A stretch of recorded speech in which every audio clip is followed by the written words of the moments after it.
বলছি 14 তলার নবান্ন কোম্পানি দিদি শুনতে পাচ্ছেন আওয়াজ? 22-এ আটকেছেন, 23-এ আটকেছেন, 24-এ মঞ্চে আসতে পারেননি, 25-এ মঞ্চে আসতে পারেননি, 42 দিন জেল কাটিয়েছেন। আজকে আমরা মঞ্চে এসেছি মমতা বন্দ্যোপাধ্যায়, আমার এই মঞ্চে তার উত্তরাধিকারী উপস্থিত রয়েছে প্রকাশ আম্বেদকর।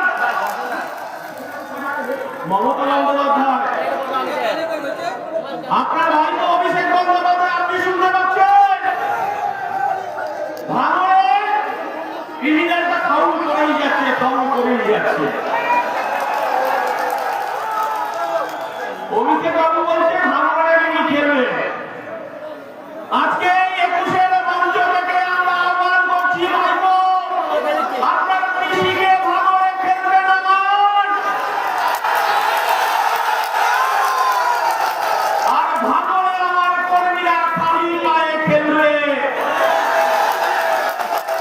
21-এ আপনি ভাঙা পায়ে খেলেছিলেন, আর আমার এই বাংলা 2026-এর রেফারি হবে আমার দলের চেয়ারম্যান, আমার দলের সেনাপতি নওশাদ সিদ্দিকীর হাতে লাল কার্ড থাকবে। যত